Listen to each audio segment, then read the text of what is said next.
we've tried to concentrate everything in one, basically in one neighborhood, and that's more based on how we do things as far as our equipment.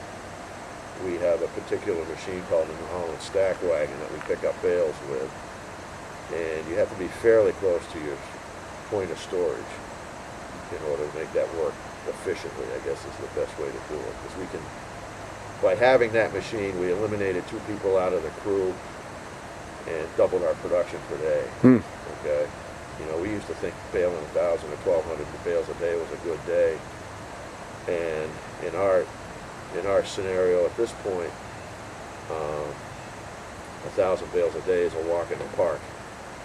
You know, 2,000 bales a day is an average for us, pretty close. If we want to push it, hustle, and we've done as many as 3,200 in one day. Roughly 80 to 100 bales a acre.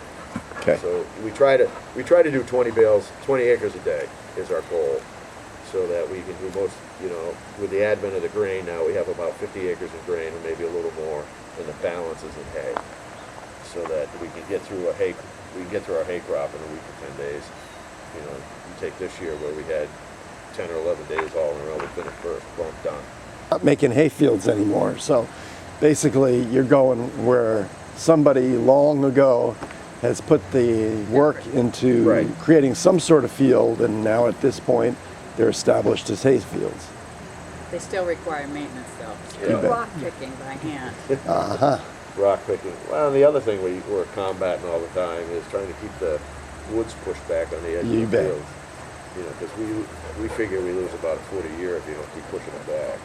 So we try to, you know, rotary mow around what you can't get with a regular hay mower.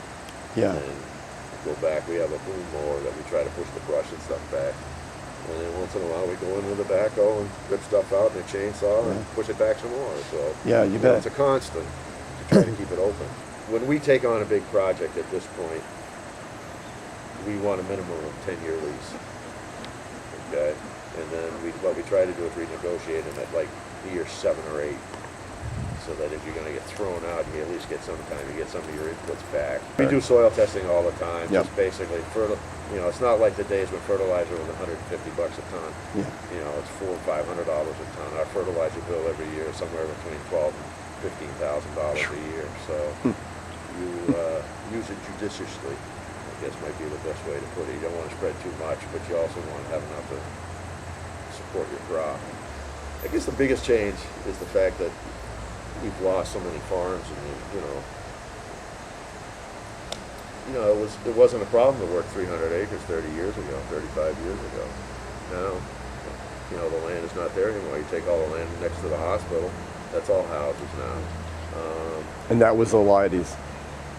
Part of it was the Leides, part of it was Harvey Wilder, because where the hospital sits, that was a dairy farm at one point, way back. When I was a kid, 10, 12, 13 years old, it was still a farm. The hospital didn't show up till about 1968, and then the farm next to it was a Leides. It was John's brother Steve that owned that, and that's all houses now. You know, if you went down Smith Street, there was, you know, when I was growing up, riding my bike to work, Arthur Watson had dairy heifers in there. Okay, so that's gone. The other piece between, you know, like I say, between the hospital and what Steve Leides' house was is all houses now. So those are all gone at this point. What I knew was the Dolan property on Smith Street. There was 35 acres of farmland in there. That's all houses now. Yeah. It's like you said earlier, they're not making hayfields anymore, and what you're trying to do is keep the housing market at bay